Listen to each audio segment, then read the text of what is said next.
তো hello' friends, তোমালোকে কেনেকুৱা আছে? মই আশা ৰাখোঁ তোমালোকে ভালে আছে। তো আজি আমি এটা ভিডিঅ' লৈ আহিছোঁ, কাৰণ ভিডিঅ'টো হ'ল আপোনালোকে নিশ্চয় গম পাইছে যে অলৰেডি ইতিমধ্যে ফৰেষ্ট গাৰ্ডৰ যোনটো ফৰেষ্টাৰ যোনটো গ্ৰেড 1 কম্বাইন এক্সামৰ কাৰণে এডমিট কাৰ্ড ডাউনলোড দিলে, ঠিক আছে, অপশ্যনটো দি দিলে। তো ইয়াৰ তাৰপিছত আপোনালোকৰ যোনটো আছে ABSI, তাৰপিছত এছিষ্টেণ্ট জেইল অৰ্ডাৰ, তাৰপিছত আপোনালোকৰ আছে UBSI যোনটো আছে নতুনকৈ, যোনটো আপোনালোকে এপ্লাই কৰিছিলে সকলোৱে। এই কেইদিনমান আগতে এপ্লাই চিষ্টেম আহিছিলে, তো আপোনালোকে নিশ্চয় এপ্লাই কৰিছিলে। তো কম্বাইন এক্সাম আপোনালোকে দিব, ঠিক আছে। যোনবিলাক মানে কম্বাইন এক্সামৰ কাৰণে মাতিছে সেইবিলাক হ'ল আপোনালোকৰ প্ৰথমতে এক্সাম দিব লাগিব, তাৰপিছত ছিলেক্ট হোৱাৰ পিছত আপোনালোকৰ ফিজিকেল হ'ব।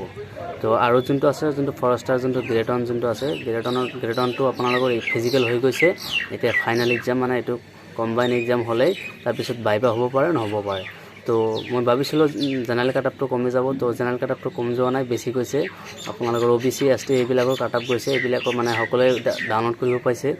তো আপোনালোকে কমেণ্ট বক্সত জনাই দিব যে কিমান কাট আপ আহিছে, কাট আপটো কিমানত গৈছে, জেনেৰেল কাট আপ, OBC কাট আপ আপোনালোকে অলপ কমেণ্টত জনাই দিব যদি কোনোবাই জানে। আৰু যদি মই চেষ্টা কৰি আছোঁ কাট আপটো পোৱাৰ কাৰণে, কাট আপ এতিয়ালৈকে মই পোৱা নাই, তো আপোনালোকে নিশ্চয় জানে। জেনেৰেল কাট আপটো আমি শুনিছোঁ যে 32 প্লাছ 33 এনেকুৱা গৈছে কাট আপটো জেনেৰেলৰ। তো মোৰ যিহেতু 31 প্লাছ পাইছোঁ, 31 প্লাছ পাই তথাপি মানে ডাউনলোড কৰিব পৰা নাই, ইনভেলিড ক্ৰেডেনচিয়েল যোনটো অপশ্যন দেখাইছে। আৰু মই যিটো আগৰ ভিডিঅ'টোত আপোনালোকক বনাই দেখুৱাই দিছোঁ, আৰু বেলেগে ডাউনলোড কৰিব পাৰিছে, OBC যোনবিলাক আছে সিহঁতে ডাউনলোড কৰিব পাৰিছে। আৰু কোনবিলাক ডাউনলোড কৰিব পাৰিছে, য'ত মানে যিহঁতে মানে যোনে এপ্লাই কৰিছিলে আপোনাৰ এছিষ্টেণ্ট জেইল অৰ্ডাৰ, তাৰপিছত UB যোনটো আছে SI, সিহঁতেই ডাউনলোড কৰিব পাৰিছে। মোৰ মতে ফৰেষ্টাৰ গ্ৰেড 1ৰ 31 কোনো ডাউনলোড কৰিব পৰা নাই। তো ইয়াৰ ওপৰত যোনবিলাক পাইছে সিহঁতে ডাউনলোড কৰিব পাৰিছে। তো আজিৰ কাৰণে এইখিনি আছিল আপোনালোকক শুনাবলৈ।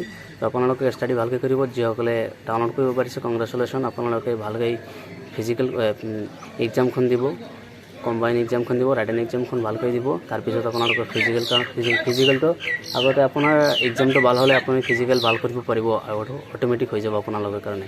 তো চবৰ কাৰণে শুভেচ্ছা থাকিল, সবেই ভালকৈ এক্সাম দিব। তো আজিৰ কাৰণে এইখিনিয়ে, ধন্যবাদ, থেংক ইউ।